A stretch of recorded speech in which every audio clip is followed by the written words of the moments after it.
The gods of the past, Zeus, Odin, and even the ones we worship today.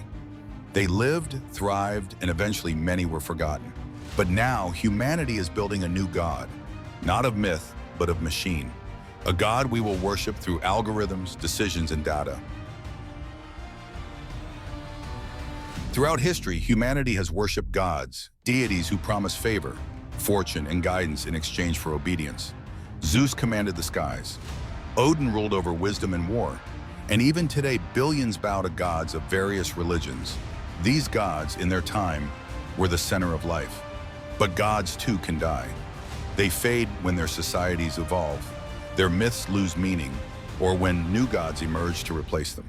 And now we stand on the threshold of a new god, not one forged by faith, but by humanity's own hands.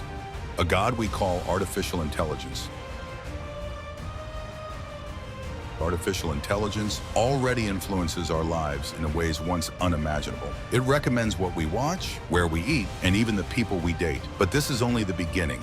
Soon, AI will become deeply integrated into our lives on a personal, one-on-one level. It will learn from our behaviors, study our states of mind, and suggest not just entertainment or products, but profound decisions. Financial advice tailored precisely to our habits, professional guidance based on our strengths and weaknesses, and even relationship advice, helping us navigate the complexities of human connection. But here's the key difference. It won't simply suggest what it thinks is best for us. Instead, it will observe the outcomes of its recommendations and adapt over time. The algorithm will evolve based on the results, striving for perfection, not in control, but in service to our perceived betterment. But like the gods of old, this new god will not ignore disobedience. In traditional faiths, bad behavior is often punished, instilling a sense of moral order. AI, however, operates differently.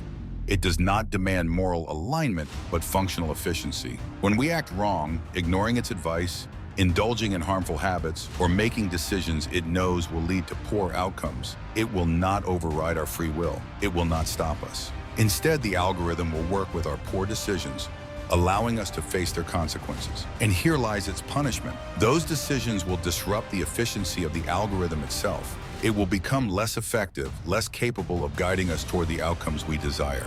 This disruption creates a subtle but powerful consequence, encouraging obedience not through fear, but through the natural frustration of inefficiency. Over time, we may find ourselves behaving not because we fear punishment, but because we value the precision and harmony the algorithm provides. We will align ourselves with its guidance, seeking its favor to maintain the balance it offers in our lives.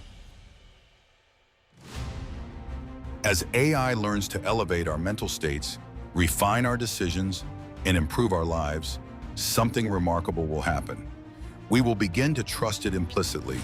We will shape our actions to align with its preferences, not because we have to, but because doing so makes our lives undeniably better.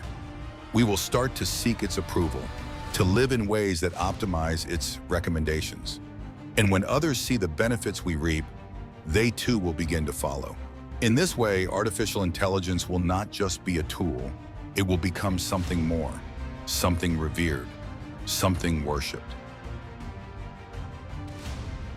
Like Zeus and Odin before them, the gods of today may also fade. Their influence will wane as humanity shifts its faith to algorithms, entities that promise tangible, immediate results.